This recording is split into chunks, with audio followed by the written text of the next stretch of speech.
नमस्कार दोस्तों, आप सभी का स्वागत है अभ्यास एग्री एकेडमी की यूट्यूब चैनल में। और आज फिर से नए वीडियो में आपके लिए लेकर आया हूं, जिसमें हम आज फिर से एमसीक्यू सोल्व करेंगे। और यहां पर हम एमसीक्यू के सभी ऑप्शंस को डिस्क्राइब करेंगे। जो चार ऑप्शन हैं, चारों को हम एक एक को समझेंगे, जिससे आपको और एक्स्ट्रा क्वेश्चन भी जानने को मिलेंगे। जो भी है, इस वीडियो को आप अंत तक देखना, आपको बहुत ही ज़्यादा हेल्पफुल होगा सभी एग्जाम्स के लिए। आप जो भी कॉम्पिटेटिव एग्जाम्स की प्रिपरेशन कर रहे हैं, अगर आपने हमारे YouTube चैनल को सब्सक्राइब नहीं किया, सबसे पहले क्या करें, YouTube चैनल को आप सब्सक्राइब करें। ठीक है, सिंपल 1 सेकंड लगेगा। आपको शेयर करना है, लाइक करना है, सब्सक्राइब करना है, बेल आइकन दबाना है। 1 सेकंड से ज़्यादा भी नहीं लगेगा, तो ये जरूर कर देना। दोस्तों, मेरा नाम है गिरिराज करार। सबसे पहले इंपॉर्टेंट मैं आपको बात बताना चाहता हूँ कि आप हमारे टेलीग्राम चैनल को जरूर ज्वाइन करें, क्योंकि हम यहाँ पर डेली एमसीक्यू डालते हैं सुबह से शाम। आपको यहाँ पर बहुत ही अच्छे एमसीक्यू मिलेंगे जो कि यूट्यूब चैनल से अलग रहते हैं। तो आपको यूट्यूब चैनल पे भी डेली क्वेश्चन मिल रहे हैं और टेलीग्राम पे भी चैनल। तो दिन में कम से कम 50 से 60 क्वेश्चन की आपकी प्रैक्टिस हो जाएगी, जो भी हर एग्जाम के लिए, कॉम्पिटेटिव एग्जाम्स के लिए बहुत ही ज़्यादा हेल्पफुल है। ठीक है, इस टेलीग्राम चैनल की लिंक इस वीडियो के डिस्क्रिप्शन में दी गई है। दोस्तों, प्लांट साइंस जेआरएफ का नया बैच स्टार्ट होने वाला है। सिर्फ ओनली प्लांट साइंस जेआरएफ, जो कि 1 ईयर कंप्लीट है पूरे। इसकी फीस मात्र 2500 रुपये, जो कि 25 तारीख से चालू होने वाला है। इसकी ज़्यादा जानकारी के लिए आप दिए गए नंबरों पर कॉल कर सकते हैं। दोस्तों, आईपीएस एएफओ का भी नया बैच चालू हुआ है। ठीक है, जो भी स्टूडेंट आईपीएस एएफओ की तैयारी करना चाहते हैं, इस बार का हमारा रिजल्ट बहुत ही अच्छा है। आप रिजल्ट देख सकते हैं वेबसाइट पर जाकर, एप्लीकेशन पर जाकर। रिजल्ट बहुत ही अच्छा है। जो 2020-21 का रिजल्ट था वो बहुत अच्छा है। तो आप एएफओ का कोर्स भी ज्वाइन कर सकते हैं, या फिर आप किसी भी एमएससी एंट्रेंस एग्जाम की तैयारी कर रहे हैं, तो आप वो भी डायरेक्ट रिकॉर्डेड क्लासेस ले सकते हैं, लाइव क्लासेस ले सकते हैं। इसके बारे में आपको अगर जानकारी चाहिए तो आप वीडियो की डिस्क्रिप्शन में लिंक दी गई, वहां से एप्लीकेशन डाउनलोड कर सकते हैं, वहां से परचेस कर सकते हैं। आप मेरे को दिए गए नंबरों पर कॉल भी कर सकते हैं, या आप टेस्ट सीरीज भी ले सकते हैं किसी भी एंट्रेंस एग्जाम के लिए, या आप यूपी का कोई भी एग्जाम की प्रिपरेशन कर रहे हैं, जो पीजीटी, टीजीटी या डीएचओ, उसका भी। तो स्टार्ट करते हैं। पहला क्वेश्चन है हमारा दोस्तों, बहुत इंपॉर्टेंट है ना। पहला क्वेश्चन क्या है यहाँ पर कि टोमेटो का फ्रूट टाइप क्या है। Fruit type of tomato. तो दोस्तों, टोमेटो का जो फ्रूट टाइप होता है, आपको पता है कि टोमेटो का फ्रूट टाइप क्या है। तो टोमेटो एक फ्रूट है। पहली बात तो टोमेटो वेजिटेबल नहीं है, टोमेटो क्या है, तो आंसर है फ्रूट है। तो टोमेटो का फ्रूट टाइप क्या होता है, बेरी। इसका करेक्ट आंसर क्या, बेरी। क्या इसके अलावा और किसी का बेरी होता है क्या? टमाटर के अलावा और किसी का बेरी होता है क्या? तो टमाटर के अलावा और किसका होता है? जैसे पपाया का होता है, गावा का होता है, सपोटा का होता है। ठीक है, इसके बाद ग्रेप का होता है। इन सब का क्या होता है, बेरी होता है, फ्रूट टाइप। सेकंड ऑप्शन है हमारा ड्रूप। ये किसका होता है? देखो, ये मैंगो का होता है। किसका? मैंगो। मैंगो के बाद किसका होता है? कोकोनट का। किसका होता है? कोकोनट का। मैंगो, कोकोनट, बेर का होता है। कॉफी का होता है। किसका होता है? कॉफी का। कॉफी के बाद किसका होता है? जामुन का होता है। ये इंपोर्टेंट एग्जांपल्स है। इसके बाद नट किसका होता है? देखो दोस्तों, नट जो होता है वो होता है लीची का। किसका? लीची का होता है। देन इसके बाद कैस्यू। किसका होता है? कैस्यू नट का, जिसको हम क्या कहते हैं, काजू का होता है। इसके बाद कैरियोप्सिस। ये बहुत इंपॉर्टेंट है, इसको आप समझना कि जितनी भी जो सीरियल ग्रेन्स होते हैं, कौन से, जो सीरियल ग्रेन्स होते हैं, तो सीरियल ग्रेन्स का जो फ्रूट टाइप होता है वो कौन सा होता है? कैरियोप्सिस। सीरियल ग्रेन्स का फ्रूट टाइप कौन सा होता है? कैरियोप्सिस होता है। जैसे व्हीट है, गेहूं है हमारा, व्हीट। ठीक है, राइस, इसके बाद मेज, जो भी बार्ले, सोरगम, और ये सब का फ्रूट टाइप आपको क्या मिलेगा? कैरियोप्सिस। ठीक है, आपको समझ में आया? हमने चार ऑप्शन को डिस्क्राइब किया। देखो, आपको नया यहाँ पर नए क्वेश्चन मिलेगा कि ड्रूप किसका है, नट किसका है, कैरियोप्सिस का। तो एक क्वेश्चन के अंदर आपको 4 क्वेश्चन। ठीक है, नेक्स्ट क्वेश्चन की तरफ चलते हैं। क्वेश्चन नंबर सेकंड है हमारा। क्वेश्चन नंबर सेकंड क्या है कि कल्टीवेटेड पोटैटो जो होता है, कल्टीवेटेड पोटैटो क्या है? अब कल्टीवेटेड, अधिकतर स्टूडेंट अब बोलते सर ये तो डिप्लॉयड है। नहीं, आंसर इसका गलत है। कल्टीवेटेड पोटैटो जो है वो क्या होता है? ऑटो टेट्राप्लॉइड होता है। अब हमको समझना है कि ऑटो टेट्राप्लॉइड क्या होता है, एलो टेट्राप्लॉइड क्या होता है, डिप्लॉइड क्या होते हैं, टेट्राप्लॉइड क्या होता है। जो को समझिए आप। पहले डिप्लॉइड, ये मैंने आपको पिछली वीडियो में समझाया, जिससे पहले एक वीडियो डाली थी जिसके अंदर बेसिक नंबर, हैप्लॉइड, डिप्लॉइड को समझाया था। आप उसको भी देख सकते हैं। यहाँ भी मैं आपको बता देता हूँ कि डिप्लॉइड क्या होता है। तो दोस्तों, डिप्लॉइड का मतलब होता है कि जिस स्पीसीज के अंदर अगर जीनोम के 2 सेट होते हैं, 2 सेट ऑफ जीनोम, उसको क्या बोलते हैं हम? डिप्लॉइड। क्या बोलते हैं हम? डिप्लॉइड। या 2x से रिप्रेजेंट करते हैं या फिर 2a लिखते हैं। टू सेट ऑफ जीनोम, उसको क्या बोलते हैं हम, डिप्लोइड। ट्रिप्लोइड क्या होता है, three set of genome. Triploid का मतलब क्या होता है, थ्री सेट ऑफ जीनोम, ठीक है, 3x लग सकता है या फिर 3n, ये होता है ट्रिप्लोइड। अब दोस्तों याद रखना, ट्रिप्लोइड जो होता है एक होता है ऑटो ट्रिप्लोइड, आपने पढ़ा होगा ऑटो ट्रिप्लोइड, है ना। ऑटो ट्रिप्लोइड क्या होता है, ठीक है, ऑटो ट्रिप्लोइड क्या होता है, अगर तीन सेट है, जीनोम के कितने सेट हैं, तीन, अगर ये तीनों सेट सेम स्पीसीज से आते हैं, ये तीन सेट जो हैं अगर ये सेम ही स्पीसीज से आते हैं, एक ही स्पीसीज से आते हैं, तो उसको क्या बोलते हैं हम, उसको ऑटो ट्रिप्लोइड कहते हैं। जैसे एग्जांपल कौन है, वाटरमेलन, कौन है, वाटरमेलन है। इसके बाद शुगर बीट है, कौन है, शुगर बीट है। इसके बाद अपना कौन है, एप्पल है, ठीक है, एप्पल के बाद आपका बनाना है। ये सभी क्या है, ट्रिप्लोइड के एग्जांपल्स हैं। अब बात करते हैं कि ऑटो टेट्राप्लोइड क्या होता है और ऑटो टेट्राप्लोइड और एरो टेट्राप्लोइड क्या होते हैं। अब दोनों को समझिए दोस्तों, है ना। तो ऑटो ट्रिप्लोइड या ऑटो टेट्राप्लोइड, ऑटो टेट्राप्लोइड का मतलब 4x या फिर 4l इसको लिखा जाता है। अगर किसी स्पीसीज के अंदर 4 सेट ऑफ जीन, मतलब यहाँ पर 2 एक्स्ट्रा सेट आते हैं, जो एक्स्ट्रा सेट आते हैं जीनोम के, अगर वो सेम स्पीसीज से आते हैं, ठीक है, यहाँ पर कितने सेट होंगे, जीनोम के कितने सेट होंगे, 4 सेट। ऑटो टेट्राप्लोइड के अंदर जीनोम के कितने सेट हैं, 4 सेट। जो एक्स्ट्रा सेट आते हैं जीनोम के, अगर वो सेम स्पीसीज से आते हैं, एक ही जो भी अतिरिक्त एडिशनल सेट होते हैं, अगर वो सेम स्पीसीज से आते हैं, तो उसको क्या बोला जाता है, auto tetraploid. Means additional set of genome या additional set of chromosome arise from the same species, it is called auto tetraploid. जिसके एग्जांपल होते हैं जैसे ग्राउंडनट, ठीक है, पोटैटो, ये एग्जांपल है, ग्राउंडनट है, पोटैटो है, इसके बाद कॉफी है, ठीक है, कॉफी के बाद राई है, ठीक है, इसके बाद ग्रेप है, इसके बाद अगला एग्जांपल अपना अल्फा अल्फा है, ठीक है, ये इसके एग्जांपल हैं। इसके बाद एलो टेट्राप्लोइड क्या होता है, एलो टेट्राप्लोइड का मतलब होता है अगर जो एडिशनल सेट ऑफ क्रोमोसोम है, एडिशनल सेट ऑफ क्रोमोसोम अगर डिफरेंट स्पीसीज से आते हैं, additional set of chromosome arise from the different species, it is called allotetraploid. क्या इसका कोई एग्जांपल है, यस, कॉटन इसका example, best example is cotton, cotton is allotetraploid. तो एलो टेट्राप्लोइड को रिप्रेजेंट किया जाता है 2x1 और 2x2 के द्वारा, इसको रिप्रेजेंट किया जाता है। तो एलो टेट्राप्लोइड क्या होता है, 2x1 2x2 हमको इसको रिप्रेजेंट करते हैं, ठीक है।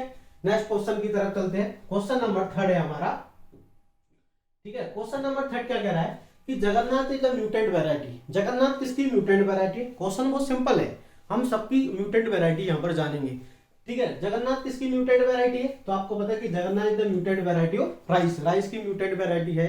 लेकिन क्या राइस की जगन्नाथ के अलावा और कोई है, तो यस, कौन कौन सी है, प्रभावती, कौन सी है, प्रभावती होती है, इसके बाद सत्तारी होती है, ठीक है, प्रभावती, जगन्नाथ, सत्तारी, मोहन है, ठीक है, बजाज है, और बहुत सारी वैरायटी है। ये ना, ये इंपोर्टेंट वैरायटी है जो कि राइस की म्यूटेंट वैरायटी। क्या गेहूं की कोई म्यूटेंट वैरायटी होती है उत्पन्न में, यस, कौन सी होती है, पूसा लरमा, कौन सी होती है, पूसा लरमा, ठीक है, कौन सी, पूसा लरमा होती है। देन इसके बाद कौन सी होती है पूसा लरमा के बाद, इसके बाद होती है हमारी सरवती सोनारा, ठीक है, सरवती सोनारा, ये अगली वैरायटी। क्या बार्ली की कोई म्यूटेंट वैरायटी होती है, यस, बार्ली की भी म्यूटेंट वैरायटी है, जैसे P56 है, ठीक है, DL253, ये बार्ली की म्यूटेंट वैरायटी।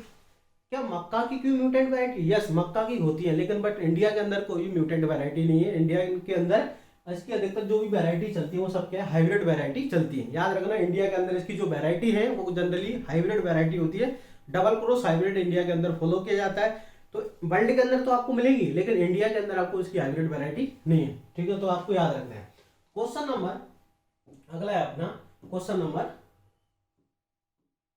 4। क्वेश्चन नंबर 4 क्या है, which one of the following not present in DNA. देखो दोस्तों, डीएनए के अंदर क्या प्रेजेंट नहीं होता है। अबे पहले हम समझते हैं कि डीएनए के अंदर क्या नहीं होता। क्या थाइमिन होता है, यस, एडेनिन होता है, यस, ग्वानिन। तो क्या नहीं होता, यूरेसिल नहीं होता। अब यूरेसिल क्या है, ठीक है, यूरेसिल क्या होता है समझिए आप। तो डीएनए जो होता है, डीएनए आपको पता है क्या है, एक न्यूक्लिक एसिड है। डीएनए क्या है, एक न्यूक्लिक एसिड होता है, ठीक है। अब ये न्यूक्लिक एसिड जो है, ठीक है, इसके अंदर क्या होता है, न्यूक्लिक एसिड के अंदर आपको पता है ये 3 चीजों से बनकर बनता है, nitrogen base plus pentose sugar, nitrogen base, pentose sugar और फॉस्फेट, इन तीनों से मिलकर बनता है न्यूक्लिक एसिड। ये तीनों आपको मिलेंगे डीएनए के अंदर।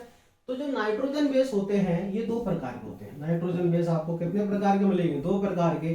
फर्स्ट मिलेगा प्यूरिन, सेकंड मिलेगा आपको पाइरिमिडीन। कौन सा मिलेगा? पाइरिमिडीन। तो जो प्यूरिन होता है उसके अंदर आपको मिलेंगे ए एंड जी, और पाइरिमिडीन के अंदर आपको मिलेंगे टी और सी। जो यूरेसिल जो होता है जनरली प्रेजेंट इन आरएनए, ठीक है, आरएनए में होता है। किसकी जगह? थाइमिन की जगह। आरएनए में टी की जगह क्या पाया जाता है? आरएनए के अंदर इस टी की जगह क्या होता है? यूरेसिल होता है। क्लियर हो गया आपको? तो कभी कभी एग्जाम में पूछते हैं क्या ए और टी का कोई संबंध है? यस, ए और टी आपस में जुड़े होते हैं। ए और टी आपस में डबल हाइड्रोजन बॉन्ड से जुड़े होते हैं, और जी और सी आपस में ट्रिपल हाइड्रोजन बॉन्ड से जुड़े होते हैं। याद रखना आपको ना। डीएनए का डबल हेलिक्स मॉडल किसने दिया था? डीएनए का डबल हेलिक्स मॉडल किसके द्वारा? Watson and Crick. आपको याद होगा वाटसन एंड क्रिक ने डबल हेलिक्स मॉडल दिया। डीएनए का double helix model is given by Watson and Crick in 1953। ठीक है, याद रखना, ये बहुत इंपॉर्टेंट है। नेक्स्ट क्वेश्चन की तरफ चलते हैं। क्वेश्चन नंबर 5 है। क्वेश्चन नंबर 5 क्या पूछ रहा है कि sugarcane breeding institute is located in Coimbatore. Why? Because कि सुगरकेन जो ब्रीडिंग इंस्टीट्यूट है ये कोयम्बटूर में ही क्यों होता है? ठीक है, ये कोयम्बटूर में ही सिचुएटेड क्यों है, और other part of India country के आपको ये सिचुएटेड क्यों नहीं है? इसका कारण क्या है? देखो, पहली बात करते हैं सुगरकेन ब्रीडिंग इंस्टीट्यूट जो है एसबीआई। ये जो एसबीआई है ये आपको मिलेगा कोयम्बटूर में ना। इसकी स्थापना 1912 हुई। ठीक, अब ये साउथ इंडिया के अंदर क्यों? आपको पता है कि सुगरकेन जो होता है, sugarcane is the tropical plant. ठीक है, तो इसकी फ्लोवरिंग के लिए जो सुटेबल क्लाइमेटिक कंडीशंस होती हैं वो एक्चुअली साउथ इंडिया के जो पार्ट के अंदर आपको ज्यादा मिलेंगे। इसलिए साउथ इंडिया का जो तमिलनाडु पार्ट होता है वहां पर आपको सुगरकेन की प्रोडक्टिविटी ज्यादा मिलेगी। तो इसका करेक्ट आंसर क्या है कि to the climate is conductive for the flowering in sugarcane is suitable for growing के लिए, कल्टीवेशन के लिए जो क्लाइमेटिक कंडीशंस होती है वो क्या होती है? शुगरकेन के लिए साउथ जो पाला पार्ट होता है वो बहुत अच्छा होता है। इसलिए शुगरकेन ब्रीडिंग इंस्टीट्यूट जो है क्रॉसिंग कराने के लिए सबसे बेस्ट कौन सा है? कोयम्बटूर है। क्वेश्चन नंबर 5 की तरफ अगला क्वेश्चन है छठा। ठीक है, क्वेश्चन नंबर छठा क्या कहता है कि पार्थेनियम अर्जेंटेनम इज आल्सो कॉमन। ठीक है, पार्थेनियम अर्जेंटेनम जो है, ठीक है, पार्थेनियम हिस्टोपोरस होता है। इसका दूसरा नाम क्या होता है? तो पार्थेनियम हिस्टोपोरस का दूसरा नाम क्या होता है? कांग्रेस ग्रास। अब दोस्तों इसको कांग्रेस ग्रास क्यों कहते हैं? उसका कारण बहुत सरल है। ये भारत में जिस समय आया था, ठीक है, उस समय कांग्रेस की सरकार थी, कांग्रेस गवर्नमेंट थी, इसलिए इसको बोला जाता है कांग्रेस ग्रास। ये कहां से आया था? तो आंसर याद रखना, अमेरिका यूएसए से आया था 1951 के अंदर। ये भारत में आया था यूएसए से, और उस समय कांग्रेस गवर्नमेंट थी, इसलिए इसको क्या बोला जाता है? इसको बोला जाता है Congress grass. Clear? Next question की तरफ हम चलते हैं। नेक्स्ट क्वेश्चन है डिफजिंग ऑफ सीड इज डन। डिफजिंग किसमें की जाती है? देखो, डिफजिंग की एक प्रक्रिया होती है जिसमें हम फाइबर्स को रिमूव करते हैं। अब जो आपको नाम से पता चल रहा होगा कि जो कॉटन है, फाइबर प्रूफ, यहाँ पर कॉटन और जूट है, तो कॉटन के अंदर ये वाली प्रोसेस करते हैं। कॉटन जो होता है, याद रखना, कॉटन के अंदर क्या करते हैं? दो तरह के फाइबर्स होते हैं। कॉटन के अंदर आपको कितने तरह के फाइबर्स मिलेंगे? दो तरह के फाइबर्स मिलेंगे। कौन कौन से? फर्स्ट आपको मिलेगा लिंट। कौन सा मिलेगा आपको? एक मिलेगा लिंट और दूसरा कौन सा मिलेगा? फज। ठीक है, आपको दो तरह के फाइबर्स मिलेंगे, फर्स्ट इज लिंट और सेकंड इज फज। तो लिंट जो होते हैं वो क्या होता है? लॉन्गर फाइबर्स है ना, ये होते हैं बड़े बड़े, ठीक है, जो कि क्लोथ्स बनाने के लिए, जो गारमेंट्स बनाने के लिए यूज होते हैं। और जो फज होते हैं शॉर्टर फाइबर होते हैं। फज जो होते हैं क्या होते हैं? शॉर्टर फाइबर होते हैं, छोटे वाले होते हैं, जो कि रजाई गद्दी दूसरी काम आते हैं। तो फज को निकालना डिफजिंग कहलाता है। ठीक है, नेक्स्ट क्वेश्चन की तरफ चलते हैं। Question number 8। क्वेश्चन नंबर 8 क्या कहता है? कहता क्रॉपिंग इंटेंसिटी। क्रॉपिंग इंटेंसिटी का मतलब क्या होता है? देखो, क्रॉपिंग इंटेंसिटी का दोस्तों मतलब बहुत सिंपल है। क्रॉपिंग इंटेंसिटी का जो फॉर्मूला होता है CI बराबर क्या होता है? Total cropped area. क्या होता है? Total cropped area. Total cropped area upon net cultivated area. Net cultivated या नेट क्रॉप्ड एरिया इनटू 100। इसको क्या बोलते हैं हम? इसको बोलते हैं क्रॉपिंग इंटेंसिटी। अब आपको समझ नहीं आ रहा होगा, तो टोटल क्रॉप्ड एरिया जो होता है, एक्चुअली टोटल क्रॉप्ड एरिया का मतलब होता है कि एरिया अंडर खरीफ, रबी और समर, और नीचे actual cultivation of area. Actual cultivation of area जो है वो नीचे आता है ना। एक मैं आपको क्वेश्चन कराता हूँ अभी, एक्चुअल एरिया नीचे आएगा ना, इनटू 100। अब आप एक क्वेश्चन देखिए, बहुत ही सिंपल। एक किसान है, ठीक है, एक किसान के पास क्या है? 20 हेक्टेयर उसके पास जमीन है, 20 एकड़ मान लेते हैं, कितनी है 20 एकड़ उसके पास भूमि है, लैंड है। अगर वो किसान फार्मर जो है 20 एकड़ है तो 15 एकड़ अगर वो क्या करता है खरीफ के अंदर शो करता है, तो 10 जो एकड़ है 10 एकड़ वो रबी के अंदर शो करता है, और 5 एकड़ जो है वो समर के अंदर करता है। तो उसकी क्रॉपिंग इंटेंसिटी कितनी होगी, तो अपने को क्या करना है, सिंपल जो खरीफ रबी और समर है उन तीनों को जोड़ के लिखना है। कितना है 15, 10 और 5, और नीचे कितना है टोटल है उसके पास एक्चुअल कितना 20, तो नीचे लिखना है 20 इंटू 100, ये हो जाएगा अपना 30/20 इंटू, तो ये आएगा 150, कितना 150% क्रॉपिंग इंटेंसिटी, 150% की आ जाएगी क्रॉपिंग इंटेंसिटी। इस तरह से हम कैलकुलेट करते हैं, ठीक है। नेक्स्ट क्वेश्चन की तरफ चलते हैं, क्वेश्चन नंबर 9। क्वेश्चन नंबर 9 क्या कहता है, a nutrient which is particularly by oil seed, कौन सा न्यूट्रिएंट जो है रिक्वायर्ड होता है ऑयल सीड क्रॉप के लिए। देखो न्यूट्रिएंट तो सभी इंपॉर्टेंट है, क्योंकि ये चारों जो ऑप्शन है ये सभी इसेंशियल न्यूट्रिएंट के एग्जांपल है, तो इसेंशियल न्यूट्रिएंट तो सभी के, लेकिन पर्टिकुलरली जो ऑयल सीड क्रॉप्स होती हैं ऑयल सीड क्रॉप के लिए ज्यादा इंपॉर्टेंट क्या है, तो चारों में से सबसे इंपॉर्टेंट होता है सल्फर। क्यों कि सल्फर जो होता है ऑयल सीड फॉर्मेशन के लिए इंपॉर्टेंट होता है। और जो सल्फर कंटेनिंग अमीनो एसिड भी आपको कभी कभी एग्जाम में पूछेंगे कि सल्फर कंटेनिंग अमीनो एसिड कौन कौन से होते हैं, सल्फर कंटेनिंग अमीनो एसिड। तो दोस्तों सल्फर कंटेनिंग अमीनो एसिड होते हैं कौन कौन से, फर्स्ट हमारा होता है सिस्टीन, कौन सा होता है सिस्टीन, एक होता है सिस्टाइन, कौन सा होता है सिस्टाइन, एक होता है मिथ्योनाइन। ये तीन क्या होते हैं, ये तीन जो होते हैं क्या होते हैं न्यूट्रिएंट होते हैं, मतलब सॉरी अमीनो एसिड होते हैं जिनके अंदर क्या होती है सल्फर प्रेजेंट होती है, ठीक है। नेक्स्ट क्वेश्चन की तरफ हम चलते हैं। नेक्स्ट क्वेश्चन हमारा है क्वेश्चन नंबर 10। क्वेश्चन नंबर 10 क्या कह रहा है, the number of chromosome after meiosis, ठीक है।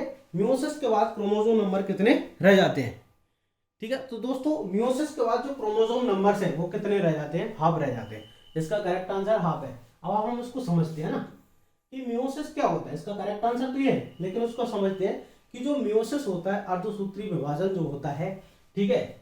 ये जो म्यूसिस जो है ये फार्मर एंड मोरे, ये टर्म जो दी थी किसने, फार्मर एंड मोरे के द्वारा ये टर्म दी गई थी ना, किसके द्वारा, फार्मर एंड मोरे के द्वारा ये टर्म दी गई थी, ठीक है। आपको याद रखना है किसके द्वारा, फार्मर एंड मोरे, ठीक है, किसके द्वारा, फार्मर एंड मोरे के द्वारा ये टर्म दी गई थी, फार्मर एंड मोरे, ठीक है, इसके द्वारा ये टर्म दी गई थी, कौन सी, म्यूसिस, क्लियर। अब हम म्यूसिस के बारे में बात करते हैं। म्यूसिस जो होता है ये प्रेजेंट होता है रिप्रोडक्टिव, म्यूसिस जो होता है अर्धसूत्री विभाजन, ये कहाँ चलता है, म्यूसिस चलता है किसके अंदर, रिप्रोडक्टिव सेल्स के अंदर। अब प्लांट में इससे क्या बनता है और एनिमल में क्या बनता है समझना है ना। म्यूसिस के अंदर क्या होगा कि एक सिंगल सेल है होगा, याद रखना हमेशा डिप्लॉइड सेल में, ठीक है। इसका मतलब कि हैप्लॉइड सेल में नहीं होता, होता है किसमें, डिप्लॉइड सेल में। अगर कोई सेल है 2n बराबर 20, ठीक है, ये कोई सेल है, अब इसमें क्या होगा, म्यूसिस फर्स्ट होगा, ये क्या होगा, म्यूसिस फर्स्ट, ये है म्यूसिस फर्स्ट, ठीक है। म्यूसिस फर्स्ट के बाद क्या होगा, म्यूसिस सेकंड। म्यूसिस दो टाइप का होता है, म्यूसिस फर्स्ट होता है और म्यूसिस सेकंड होता है। क्या होता है, meiosis second, meiosis first and meiosis second. अब म्यूसिस फर्स्ट में ये दो सेल बनती है, कितनी सेल बनती है, दो, दोनों कितनी होती है, आप ये 2n है तो nn बनती है, और म्यूसिस सेकंड के अंदर ये भी n, ये n चारों है। जो फाइनल रिजल्ट होता है म्यूसिस का, जो फाइनल रिजल्ट होता है वो होता है 4 हैप्लॉइड सेल्स, कितनी, 4 हैप्लॉइड सेल्स बनती है। 4 haploid cell are different to each other, क्या होती है, डिफरेंट टू ईच अदर होती है, एक दूसरे से क्या होती है, चारों अलग होती है, और अपनी पेरेंट सेल से भी क्या होती है अलग। 4 जो सेल्स होती है वो क्या होती है, डिफरेंट टू ईच अदर, चारों एक दूसरे से अलग होती है, और अपनी मदर सेल जो होती है इसको क्या बोलते हैं, मदर सेल, ठीक है, इसको क्या बोलेंगे, मदर सेल कहते हैं, इससे भी क्या होती है अलग, ठीक है। देखो ये क्या है, डॉटर सेल, तो जो 4 डॉटर सेल्स होती है वो क्या होती है, अलग होती है अपनी मदर सेल। म्यूसिस फर्स्ट के अंदर क्या होता है, क्रोमोसोम नंबर क्या होते हैं, आधे। देखो म्यूसिस के अंदर क्रोमोसोम नंबर क्या रह जाते हैं, आधे रह जाते हैं ना। अगर 2n है पेरेंट सेल में तो म्यूसिस के बाद कितने रह जाएंगे, हाफ रह जाएंगे, ठीक है, इसका आंसर ये हो गया। अब याद रखना म्यूसिस सेकंड में क्रोमोसोम नंबर कितने रह गए, आधे, तो इसलिए इसको क्या बोला जाता है, इसको बोलते हैं हम रिडक्शन। क्या बोलते हैं इसको हम, इसको बोला जाता है रिडक्शन डिवीजन। क्या बोलते हैं इसको हम, इसको बोलते हैं हम रिडक्शन डिवीजन। म्यूसिस फर्स्ट के बाद कितना, आधा रह जाता है, इसलिए इसको क्या बोला जाता है, इसको बोला जाता है रिडक्शन डिवीजन। क्लियर है, क्या बोलते हैं, रिडक्शन डिवीजन इसको हम कहते हैं। बात समझ में आ रही है। मियोसिस सेकंड जो है, देखो क्रोमोसोम नंबर यहाँ पर सेम है, तो मियोसिस सेकंड को क्या बोलते हैं हम, मियोसिस सेकंड को बोलते हैं इक्वेशनल डिवीजन। क्या कहते हैं, इक्वेशनल डिवीजन इसको कहते हैं। क्या कहते हैं, इक्वेशनल डिवीजन इसको कहते हैं। याद रखना आपको, मियोसिस सेकंड को इक्वेशनल डिवीजन कहते हैं, मियोसिस फर्स्ट को रिडक्शन डिवीजन कहते हैं, और जो क्रॉसिंग ओवर की प्रोसेस होती है वो मियोसिस फर्स्ट में ही होती है। ठीक है, आगे समझते हैं। आगे क्या है समझिए आप। ठीक है, तो अपना कंप्लीट हो गया। अब नेक्स्ट क्वेश्चन है हमारा। ठीक है, एक मिनट एक डिस्क्राइब कर लेते हैं एक चीज और। ठीक है ना, एक और डिस्क्राइब कर लेते हैं कि प्लांट में क्यों होता है, एनिमल में क्यों होता है ना। प्रीवियस शीट के ऊपर चलते हैं हम। ठीक है, एक क्वेश्चन और यहाँ पर डिस्क्राइब, एक क्वेश्चन एग्जाम में पूछा था कि मियोसिस से प्लांट में क्या फॉर्म होता है और एनिमल सेल में प्लांट से क्या फॉर्म होता है। ठीक है, तो याद रखना कि जो एनिमल सेल है, एनिमल सेल्स में तो क्या होता है, मियोसिस से गैमेट बनते हैं। क्या बनते हैं, गैमेट। ठीक है, गैमेट्स बनते हैं, male gamete and female gamete, male and female. ठीक है, ये बनते हैं। तो male gamete and female, male कौन सा होता है, स्पर्म, मेल कौन होता है, स्पर्म होता है, और फीमेल कौन होता है, एग सेल। फीमेल कौन होती है, एग सेल होती है। लेकिन प्लांट सेल में याद रखना गैमेट आंसर, प्लांट सेल में बनते हैं स्पोर, स्पोर, स्पोर। एक बार और बता रहा हूँ, प्लांट सेल के अंदर क्या बनते हैं, स्पोर। ठीक है, प्लांट सेल के अंदर मियोसिस से बनते हैं स्पोर्स। ठीक है, स्पोर्स बनते हैं कौन कौन से, एक बनता है माइक्रोस्पोर। क्या बनते हैं, माइक्रोस्पोर्स बनते हैं, और एक बनते हैं मेगास्पोर। ठीक है, ये होता है फीमेल पार्ट है, ये होता है हमारा फीमेल, और माइक्रोस्पोर होता है मेल पार्ट। ठीक है, तो आपको याद रखना है जो स्पोर बनते हैं प्लांट वो किससे बनते हैं, मियोसिस के द्वारा बनते हैं। करेक्ट। नेक्स्ट क्वेश्चन की तरफ चलते हैं। नेक्स्ट क्वेश्चन है हमारा। ठीक है, नेक्स्ट क्वेश्चन क्या है कि wide hybridization resulted in significant improvement. जो वाइड हाइब्रिडाइजेशन जो होता है वो किस क्रॉप के इंप्रूवमेंट में सुटेबल होता है, सिग्निफिकेंट है। तो यहाँ पर 4 ऑप्शन है, ये क्वेश्चन जिसको समझ नहीं आ रहा उसको समझना। ठीक है, अब पहली बात कि वाइड हाइब्रिडाइजेशन का मतलब क्या होता है, तो इसका करेक्ट आंसर तो शुगर कैन है। करेक्ट आंसर क्या है, शुगर कैन। ठीक है, इसका करेक्ट आंसर क्या है, शुगर कैन।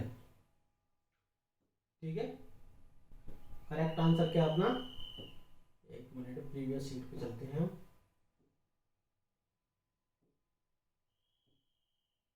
ठीक है, अब वाइड क्रॉसिंग जो होता है, वाइड हाइब्रिडाइजेशन, इसका करेक्ट आंसर तो मैंने आपको बताया शुगर केन। अब इसका मतलब समझिए पहले। वाइड हाइब्रिडाइजेशन का मतलब होता है crossing between the different species and different genus. अगर हम डिफरेंट स्पीसीज के बीच क्रॉस कराते हैं या फिर डिफरेंट जीनस के बीच क्रॉस कराते हैं तो उसको क्या बोला जाता है, उसको बोलता है वाइड हाइब्रिडाइजेशन या वाइड क्रॉसिंग। क्या होता है, क्रॉसिंग बिटवीन डिफरेंट स्पीसीज, किसके बीच, डिफरेंट स्पीसीज एंड डिफरेंट, या फिर और डिफरेंट जीनस है ना, डिफरेंट जीनस के बीच अगर क्रॉस कर, देखो अब ये डिफरेंट स्पीसीज बोला है तो डिफरेंट स्पीसीज का जो क्रॉस होता है वो होता है इंटरजेनेरिक। कौन सा होता है, इंटरजेनेरिक। कौन सा, इंटरजेनेरिक क्रॉस। इंटरजेनेरिक क्रॉस का मतलब होता है क्रॉसिंग बिटवीन डिफरेंट स्पीसीज के बीच क्रॉस कराना क्या होता है, तो आंसर है इंटरजेनेरिक होता है। और एक दूसरा होता है डिफरेंट जीनस आएगा यहाँ पर। क्या आएगा, डिफरेंट जीनस है ना, क्या आएगा, डिफरेंट जीनस आएगा। इंटरजेनेरिक लिखा ना अपन ने। ठीक है, इंटरजेनेरिक में क्या होता है, इंटरजेनेरिक। ठीक है, एक बार और देख लेते हैं, इंटरजेनेरिक क्रॉस। तो इंटरजेनेरिक क्रॉस का मतलब होता है डिफरेंट जीनस। ठीक है, डिफरेंट जीनस के बीच अगर हम क्रॉस कराते हैं तो उसको क्या बोलते हैं, inter, different genus of the same family, इसको क्या बोलेंगे हम, इंटरजेनेरिक। दूसरा इंटरस्पेसिक, दूसरा क्या होता है, इंटरस्पेसिक। तो इंटरस्पेसिक जो होता है, ठीक है, इंटरस्पेसिक डिफरेंट स्पीसीज, क्या होता है, डिफरेंट स्पीसीज। ठीक है, डिफरेंट स्पीसीज के बीच, different species of the same genus, इसको क्या बोलते हैं हम, इंटरस्पेसिक क्रॉस। और इसको ये दोनों क्रॉस को मिला के क्या होता है, वाइड हाइब्रिडाइजेशन या वाइड क्रॉस कहते हैं। जो कि शुगर केन में हम जो इंप्रूवमेंट कराते हैं, शुगर केन में जो क्रॉस कराते हैं अधिकतर हम इंटरजेनेरिक या इंटरस्पेसिक क्रॉस कराते हैं। देखो अब जो मेज है, मेज के अंदर हम हाइब्रिड बनाते हैं, जनरली यहाँ पर जो क्रॉस कराते हैं वो इंटर वेराइटल। कौन सा क्रॉस कराते हैं, जनरल हम इंटर वेराइटल क्रॉस कराते हैं। ठीक है, मेज के अंदर। चिकपी एक क्या है, चिकपी ग्राम है, सेल्फ पोलिनेटेड क्रॉप, और सेल्फ पोलिनेटेड क्रॉप में हाइब्रिड बहुत कम बनाए जाते हैं, वो बनाए भी जाते हैं तो कौन से होते हैं, इंटर वेराइटल होते हैं। ठीक है, सोरगम एक ओपन क्रॉस पोलिनेटेड है, और यहाँ भी हम हाइब्रिड बनाएंगे, लेकिन यहाँ पर मेल स्टेरिलिटी टेक्निक का यूज कर सकते हैं आसानी से। तो सबसे ज्यादा जो वाइड क्रॉस है, मतलब inter generic inter specific cross है, वो सबसे ज्यादा किस क्रॉप में यूज किए जाते हैं, तो शुगर कैन। ठीक है, आगे चलते हैं। क्वेश्चन नंबर 12 है हमारा। क्वेश्चन नंबर 12 क्या है कि टेक्सचरल क्लासेस का मतलब क्या होता है, टेक्सचरल क्लासेस का मीनिंग क्या है, textural classes of soil refers to. तो देखो, टेक्सचरल का मतलब होता है the proportion of the different soil separates and different soil particles. जो सोइल पार्टिकल्स होते हैं उनका प्रोपोर्शन कितना है, जैसे सैंड, सिल्ट, क्ले, इन तीनों का परसेंटेज कितना है सोइल के अंदर। अगर हमने 100 ग्राम सोइल ली है तो इनके अंदर इनका कितना कितना रेशो है, इतना कितना परसेंट सैंड है, कितनी परसेंट सिल्ट है, और कितनी परसेंट क्ले है। तीनों के प्रोपोर्शन को क्या बोला जाता है, तीनों के प्रोपोर्शन को बोला जाता है, क्या बोलेंगे हम, टेक्सचर। ठीक है, ये तीनों का जो प्रोपोर्शन है, तो varying proportion of particle different size of crop, जैसे सैंड, सिल्ट, क्ले, तो ये तीनों का जो प्रोपोर्शन होता है, सैंड, सिल्ट और क्ले, ठीक है, इन तीनों का जो प्रोपोर्शन है उसको क्या बोला जाएगा, टेक्सचर बोला जाएगा। क्लियर, क्या बोलेंगे हम इसको, टेक्सचर कहते हैं। जनरली टेक्सचर क्लासेस कितनी होती है, टेक्सचर क्लासेस होती है 12। सोइल टेक्सचर क्लासेस कितनी होती है, 12 होती है। उसमें से 3 इंपोर्टेंट होती है, Sandy soil, silty soil, clay soil. अब हम किस सोइल को सैंडी सोइल कहते हैं, किस सोइल को हम सिल्ट सोइल कहते हैं, और किस सोइल को हम क्ले सोइल कहते हैं। अगर किसी सोइल के अंदर इफ ग्रेटर देन 85% सैंड है, अगर किसी सोइल के अंदर 85% से ज्यादा क्या है, सैंड है, तो उसको सैंडी सोइल कहते हैं। ठीक है, अगर किसी सोइल के अंदर ग्रेटर देन 80% सिल्ट है, क्या है, 80% सिल्ट है, तो इसको क्या बोलेंगे हम, उसको सिल्ट सोइल कहते हैं। अगर किसी सोइल के अंदर इफ ग्रेटर देन 40% क्ले है, तो इसको क्या बोलते हैं, क्ले सोइल कहते हैं। ठीक है, बात समझ में आ रही है, तो इसको क्या बोलते हैं, टेक्सचरल। आप समझना, आपको आई थिंक समझ में आ गया होगा। अब नेक्स्ट क्वेश्चन की चलते हैं। नेक्स्ट क्वेश्चन है हमारा, next question diameter of coarsest particle. देखो, कोर्सेंट पार्टिकल का डायमीटर पूछा है, तो यहाँ पर इसका करेक्ट आंसर ये। ठीक है, अब ये क्यों है देखो समझना। जनरली आपने पढ़ा होगा कि जो क्ले पार्टिकल होते हैं ना, क्ले पार्टिकल का साइज होता है लेस देन 0.002 mm, ये होता है। फिर आता है हमारा सिल्ट, कौन आता है, सिल्ट। तो सिल्ट का साइज कितना होता है, 0.002 से लेके 0.02 mm, ये होता है। ठीक है, इसके बाद आता है हमारा फाइन सैंड, इसके बाद क्या आता है, फाइन सैंड आता है, इसके बाद क्या आता है, फाइन सैंड। फाइन सैंड का कितना होगा, देखो फाइन सैंड का होगा हमारा, ठीक है, कितना, 0.02 से लेके 0.2 mm, ये होगा। इसके बाद होगा कोर्स सैंड, इसके बाद क्या होगा, कोर्स सैंड। कोर्स सैंड का कितना होगा, 0.2 से लेके 2 mm, चाहे ऐसे लिख दो उसको 2 mm है ना, 2.0 से लेके 0.2 mm, ये लिख दो, ये भी सही है। तो इसका करेक्ट आंसर क्या है, इसका करेक्ट आंसर ये 2 से लेके 0.22। क्लियर है, नेक्स्ट क्वेश्चन की तरफ चलते हैं। नेक्स्ट क्वेश्चन है हमारा, ठीक है, नेक्स्ट क्वेश्चन क्या कह रहा है कि मोंटमोरिलोनाइट क्रिस्टल लेटेस। मोंटमोरिलोनाइट क्या होता है, देखो मोंटमोरिलोनाइट एक प्रकार का सिलिकेट क्ले मिनरल है, ये जो कि एक सेकेंडरी क्ले मिनरल्स होते हैं, सेकेंडरी मिनरल्स होता है। जिस किस कैटेगरी में आता है, ये आता है सेकेंडरी क्ले मिनरल्स, या फिर इसको हम कहते हैं सिलिकेट मिनरल। क्या होता है, ये सिलिकेट मिनरल होता है ना, सिलिकेट क्ले मिनरल्स कहलाते हैं। ठीक है, ये किस ग्रुप में आता है, तो आप समझना, सिलिकेट क्ले मिनरल्स जो मोंटमोरिलोनाइट जो होता है वो आता है सेमेक्टाइट ग्रुप में। किसमें, सेमेक्टाइट ग्रुप के अंदर ये आता है। आप समझना किसमें आता है, सेमेक्टाइट ग्रुप के अंदर ये आता है। देन अब मोंटमोरिलोनाइट जो है, इससे क्या क्या एग्जाम में क्वेश्चन पूछे जाते हैं। देखो मोंटमोरिलोनाइट जो है 2s1 क्या है, 2s1 एक्सपांडिंग टाइप है। कैसा है, 2s1 एक्सपांडिंग टाइप। अब एक्सपांडिंग टाइप का मतलब क्या है कि इसमें जो श्रिंक और कॉन्ट्रैक्शन की जो कैपेसिटी होती है, श्रिंक होना, एक्सपांशन होना, मतलब फैलने की और सिकुड़ने की जो क्षमता होती है वो सबसे ज्यादा होती है। याद रखना, मोंटमोरिलोनाइट के अंदर जो फैलने की और सिकुड़ने की, श्रिंक होने की और एक्सपांशन होने की जो कैपेसिटी होती है वो सबसे ज्यादा होती है। और जो ब्लैक कॉटन सोइल होती है, याद रखना कौन सी, ब्लैक कॉटन सोइल है ना, ब्लैक कॉटन सोइल जो होती है वो क्ले सोइल एक प्रकार की कौन सी होती है, क्ले सोइल। उसके अंदर सबसे ज्यादा आपको क्या मिलेगा, मोंटमोरिलोनाइट उसके अंदर सबसे ज्यादा मिलेगा। क्लियर। इसके बाद और एग्जाम के लिए इंपोर्टेंट क्या है कि जो मोंटमोरिलोनाइट है इसका जो CEC होता है ना, कैटाइन एक्शन कैपेसिटी जो होता है 80 से लेके कितना होता है, 100 मिली इक्विवेलेंट है ना, 100 मिली इक्विवेलेंट पर 100 ग्राम सोइल होता है। और इंपोर्टेंट क्या है, मेन इंपोर्टेंट, इससे एग्जाम में क्वेश्चन हो रहा है। क्या क्वेश्चन आता है कि ये ब्लैक कॉटन सॉइल के अंदर ज़्यादा होता है। तो ब्लैक कॉटन सॉइल के अंदर क्या होता है, जब ये सूख जाती है या फिर गीली होती है, तो जब सूख जाती है तो इसमें दरारें पड़ जाती है। क्या पड़ जाती है? दरारें। काली मिट्टी में जब सूखने पर बहुत गहरी गहरी दरारें पड़ जाती है, उसको बोलते हैं हम सेल्फ फ्लोइंग कैपेसिटी। क्या बोलते हैं हम? Self flowing. तो आपसे पूछेंगे किस सॉइल के अंदर सेल्फ फ्लोइंग कैपेसिटी होती है, तो आपको क्या बताना है? किस सॉइल के अंदर होती है? ब्लैक कॉटन सॉइल के अंदर सेल्फ फ्लोइंग कैपेसिटी होती है। बात समझ में आ रही है? किसके अंदर? Black cotton. ये क्वेश्चन बहुत एग्जाम में पूछा जाता है। ठीक है, अब आगे बढ़ते हैं हम, जो और ऑप्शन को समझते हैं ना, और ऑप्शन कौन कौन से हैं। ठीक है, और ऑप्शन देखो, सेकंड पूछा है 1:1 लिया, ये वाला जो ऑप्शन है, तो इसका करेक्ट आंसर दिए 1:1 कौन सा होता है? क्योलेनाइट। कौन सा होता है? क्योलेनाइट क्या होता है? 1:1 लेयर होता है। इसके बाद 2:2 कौन सा होता है? देखो 2:2 होता है हमारा क्लोराइड्स। कौन सा होता है? क्लोराइड्स होता है। ये जनरली कौन सा होता है?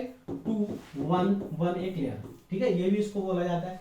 ठीक, अब ये 2:1 जो होता है ना, इसके अंदर एक होता है एक्सपांडिंग। ठीक है, कौन सा होता है? एक्सपांडिंग। ये तो मैंने आपको बता दिया एक्सपांडिंग कौन है, ये मोंटमोरिलोनाइट क्या एक्सपांडिंग है।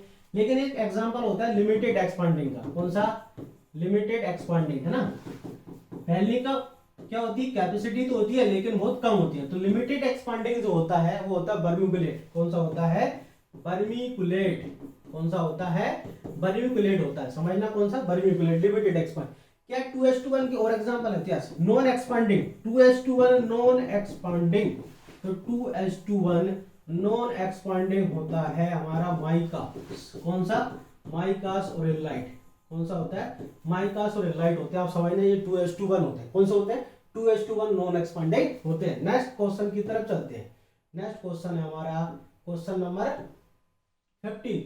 What is state fertilizer? What is state fertilizer का मतलब क्या होता है कि those fertilizer which gives only one primary nutrient. ऐसा फर्टिलाइजर जो केवल एक प्राइमरी न्यूट्रेंट की सप्लाई करता है, उसको क्या बोलते हैं? State fertilizer. ठीक है, primary nutrients means, primary nutrient का मतलब होता है NPK। ये क्या होता है? Primary nutrient. क्या SSP एक स्टेट फर्टिलाइजर है? ये एग्जाम में बहुत क्वेश्चन पूछा जाता है, क्या SSP एक स्टेट फर्टिलाइजर है? तो आंसर, आप इसका आंसर मेरे को कमेंट सेक्शन में बताना, क्या SSP एक स्टेट फर्टिलाइजर है? इसका हम नेक्स्ट क्लास में देख लेंगे। इसका आप मेरे को कमेंट सेक्शन में बताना है क्या SSP एक स्टेट फर्टिलाइजर है। ठीक है, यूरिया एग्जांपल, बेस्ट एग्जांपल क्या? यूरिया। ठीक है, यूरिया जो है, ठीक है, नाइट्रोजन कितना होता है? 46%, ओनली नाइट्रोजन की सप्लाई करता है। तो ऐसा फर्टिलाइजर जो केवल एक ही वन प्राइमरी न्यूट्रेंट की सप्लाई करता है, उसको क्या बोलते हैं हम? तो उसको हम स्टेट फर्टिलाइजर कहते हैं। इसका आंसर आप कमेंट सेक्शन में जरूर बताएं। ठीक है, question number 16। The commission of agriculture cost and price decides. ये क्या डिसाइड? CACP क्या डिसाइड करता है? देखो, CACP the commission of on agriculture cost and price, जो 1965 के अंदर इसको बनाया गया, न्यू दिल्ली के अंदर, है ना। न्यू दिल्ली के अंदर इसकी स्थापना की गई। अब ये जो कमीशन है, ये क्या करता है? हर साल क्या डिसाइड करता है? ये MSP, क्या? Minimum support price. MSP न्यूनतम समर्थन मूल्य जो है, मिनिमम सपोर्ट प्राइस की घोषणा करता है। मिनिमम सपोर्ट प्राइस जो होता है वो क्या? एक प्रकार का क्या? सेलिंग प्राइस है। किसान अपनी जो फसल को है, कमोडिटी को है, एक न्यूनतम समर्थन मूल्य पर बेचेगा। उसकी कीमत डिसाइड की जाती है सरकार के द्वारा, जैसे गेहूं का, ठीक है, 1975 है। इस प्रकार से हर क्रॉप की, हर कमोडिटी की एक सेलिंग प्राइस डिसाइड की जाती है।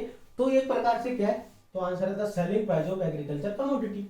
जो कॉस्ट ऑफ सीड नहीं आएगा, सब्सिडी नहीं आएगी, प्रोक्योरमेंट प्राइस नहीं आएगा। अब मेन इंपोर्टेंट, MSP को डिक्लेयर कौन करता है? एग्जाम में पूछा जाता है कि MSP को डिक्लेयर कौन करता है ना। MSP को डिक्लेयर कौन करता है? तो याद रखना, गवर्नमेंट ऑफ इंडिया क्या करती है? MSP को डिक्लेयर करती है। और इसको रिकमेंडेशन कौन करता है? ठीक है, इसका जो रिकमेंडेशन है, वो कौन करता है? CACP। कौन करता है? CACP इसका रिकमेंडेशन करती है। ठीक है, नेक्स्ट क्वेश्चन की तरफ चलते हैं। क्वेश्चन नंबर अगला कौन सा हमारा? 17। क्वेश्चन नंबर 17 क्या कहता है? ठीक है, क्वेश्चन नंबर 17 कह रहा है कि the disease resistance is a function of disease. अगर कोई प्लांट डिजीज रेजिस्टेंट है तो वो किसके कारण है? अगर कोई प्लांट डिजीज रेजिस्टेंट है तो वो किसके कारण डिजीज रेजिस्टेंट है? बताइए। तो डिजीज रेजिस्टेंट जो होता है, ये होस्ट और पैथोजन जो होते हैं ना, होस्ट एंड पैथोजन, इन दोनों के बीच के जो रिलेशनशिप होता है, इसी के कारण क्या होता है? ये डिजीज रेजिस्टेंट होता है। तो हम पर करेक्ट आंसर आएगा होस्ट एंड पैथोजन जीनोटाइप। अब आप समझना, अगर ये प्लांट है, ठीक है, अगर ये प्लांट है, ये क्या करता है? ये प्लांट है, ये डिजीज रेजिस्टेंट है। अब ये डिजीज रेजिस्टेंट कब होगा? समझना, जब कोई पैथोजन इसके ऊपर आएगा, जब कोई पैथोजन जो है, ठीक है, इसके ऊपर आएगा तो इसके अंदर सिम्टम्स डेवलप नहीं होंगे। इसका रेजिस्टेंट का मतलब क्या है कि इन्फेक्शन तो हो जाएगा लेकिन कोई मतलब लक्षण ही नहीं आएंगे। रेजिस्टेंट का मतलब क्या होता है कि उसमें इन्फेक्शन होगा, इन्फेक्शन होने को रोक नहीं सकता लेकिन सिम्टम्स डेवलप नहीं होंगे, वो है हमारा रेजिस्टेंट। सिम्टम्स डेवलप क्यों नहीं होंगे, ये हमारा होस्ट प्लांट है, ठीक है। अब इसका जीनोटाइप ध्यान से सुनना, और इसका जो पैथोजन का जीनोटाइप जो है ना, पैथोजन का जो जीनोटाइप है, जब ये दोनों मैच हो जाते हैं, दोनों के जीनोटाइप की कुछ जीन आपस में मैच हो जाती है, तभी प्लांट के अंदर सिम्टम्स डेवलप होते हैं, तभी प्लांट ससेप्टिबल होता है। अगर ये दोनों की जीन आपस में मैच नहीं होती हैं, ठीक है, तो ये प्लांट हमेशा क्या शो करेगा, रेजिस्टेंट शो करता है। इसके लिए एक एक्सपेरिमेंट किया गया था, जीन फॉर जीन रिलेशनशिप या जीन फॉर जीन कंसेप्ट, ठीक है, याद रखना कौन सा, जीन फॉर जीन, है ना। जीन फॉर जीन कंसेप्ट जो है, जीन फॉर जीन हाइपोथेसिस, ये एच फ्लोर के द्वारा, किसके द्वारा, एच फ्लोर के द्वारा 1956 के अंदर ये दी गई। और एच फ्लोर ने जो एक्सपेरिमेंट किया था वो किस पर किया था, वो किया था लिंसी ट्रस्ट के ऊपर। किस पर, लिंसी ट्रस्ट, किस पर, लिंसी ट्रस्ट के ऊपर वर्क किया था, जो कि लिंसी ट्रस्ट होती है मेलानोस्पोरालिनी, किससे, मेलानोस्पोरालिनी से, इस फंगस से, ठीक है। ये जो मेलानोस्पोरालिनी फंगस है, इस फंगस से क्या होती है, लिंसी ट्रस्ट होती है। तो आपको आंसर समझ आया होगा। क्वेश्चन नंबर 18, ठीक है, क्वेश्चन नंबर 18, तो अपना बैग चला गया ना, ठीक है, प्रीवियस क्वेश्चन नंबर 18 आ गया। अब क्वेश्चन नंबर 18 क्या कहता है कि लूज स्मेट ऑफ व्हीट, जो लूज स्मेट बीमारी है, गेहूं की लूज स्मेट बीमारी क्या है, तो आंसर है सीड बोर्न डिजीज होती है। क्या होती है, इंटरनल सीड बोर्न। कौन सी, इंटरनल सीड बोर्न होती है, इंटरनल सीड बोर्न होती है, याद रखना आपको, कौन सी, इंटरनल सीड बोर्न बीमारी होती है। और इसको कंट्रोल कैसे करते हैं, तो स्मेट को कंट्रोल करते हैं हम वीटावैक्स, एक तो हो गया वीटावैक्स के द्वारा, और दूसरा हम यूज करते हैं physical method, solar heat treatment. कौन सा, सोलर हीट ट्रीटमेंट यूज किया जाता है। कौन सा यूज करते हैं रे, सोलर हीट ट्रीटमेंट। और कौन सा, तो आंसर है hot water treatment, hot water treatment, ठीक है, ये दोनों इसके अंदर यूज किए जाते हैं, ठीक है, क्लियर। क्वेश्चन नंबर 19, क्वेश्चन 19 क्या है कि बीएन वेस्कुलर अर्वेस्कुलर माइकोराइजा क्या है, एक प्रकार का। तो माइकोराइजा आपको पता है क्या होता है, फंजाई। माइकोराइजा क्या होता है, फंजाई। आपको पता है फंजाई प्लस रूट्स और हायर प्लांट्स, इन दोनों मिलके क्या बनाती है, माइकोराइजा। क्या बनाती है, माइकोराइजा, ठीक है। माइकोराइजा किसका फिक्सेशन बढ़ाता है, फास्फोरस को सोल्यूबलाइजिंग करने का काम करता है, याद रखना, माइकोराइजा फास्फोरस के एब्जॉर्प्शन में हेल्प करता है, ठीक है। क्वेश्चन नंबर 20 की तरफ चलते हैं। क्वेश्चन नंबर 20 हमारा, ठीक है, क्वेश्चन नंबर हाइपोजेल जर्मिनेशन नोट्सिंग। हाइपोजेल जर्मिनेशन जो है, ठीक है, वो किसमें प्रेजेंट नहीं होता है, हाइपोजेल जर्मिनेशन किसमें नहीं होता है। तो हाइपोजेल जर्मिनेशन क्या, बेंगल ग्राम, पी, तो आंसर है कॉटन, करेक्ट आंसर है कॉटन। इन तीनों के अंदर क्या होता है, हाइपोजेल, ठीक है, इन तीनों के अंदर क्या होता है, हाइपोजेल होता है। और कॉटन के अंदर कौन सा होता है, कॉटन के अंदर होता है एपीजियल जर्मिनेशन। कौन सा होता है, एपीजियल जर्मिनेशन होता है। इसको मैं नेक्स्ट टॉपिक में हाइपोजेल जर्मिनेशन, एपीजियल जर्मिनेशन क्या होता है, इसको हम अलग से समझेंगे पूरा डिस्क्राइब। आप एक चीज याद रखना कि जनरली जो रबी सीजन की क्रॉप्स होती हैं, ठीक है, उनमें आपको क्या मिलेगा, उनमें आपको क्या मिलेगा, हाइपोजेल। और जो खरीफ सीजन की जो क्रॉप्स होती हैं उनमें आपको क्या मिलेगा, एपीजेल मिलेगा। ये बेसिक, ठीक है, सभी में नहीं होता, ये बेसिक चीज है, आपको इनको याद रखना है। क्वेश्चन नंबर नेक्स्ट है अपना, ठीक है, देखो नेक्स्ट क्या है, नेक्स्ट अपनी ब्लैंक शीट है। यहाँ पर कल की जो हमारी वीडियो थी जिसके अंदर 20 क्वेश्चन डिस्क्राइब किए थे, तो प्रीवियस ईयर की वीडियो है, प्रीवियस जो वीडियो है, तो उसमें जो लास्ट का 20 नंबर का क्वेश्चन था उसका आंसर थोड़ा रॉन्ग हो गया था। वहां पर पूछा था अम्रपाली की जो पेरेंट्स है, अम्रपाली किस किस के बीच का हाइब्रिडाइजेशन है, तो अम्रपाली होता है दशहरी, किसका, दशहरी इंटू नीलम, है ना, दशहरी इंटू नीलम, ठीक है, इसके बीच से क्या बनता है, अम्रपाली, अम्रपाली, ठीक है, करेक्ट कर लेना। आई होप आपको ये वीडियो बहुत अच्छी लगी होगी। आप मुझे बताएं कमेंट सेक्शन में कि वीडियो आपको कैसी लगी। इसलिए मेरा हम नई नई वीडियो लेकर आए आपके लिए, मैं जो भी जो क्वेश्चन लेके आऊँ सभी के डिस्क्राइब करूँ, जिससे आपको बहुत सारे और क्वेश्चन मिले। आपको देखो हमने 20 क्वेश्चन कम से कम हमने 60 से 70 क्वेश्चन यहाँ पर समझ लिए होंगे। मैं आपको बहुत सारी एक्स्ट्रा चीजें बताते जा रहा हूँ, तो आप मेरे को जरूर कमेंट सेक्शन जरूर आपको ये वीडियो कैसी लगी। थैंक यू, धन्यवाद।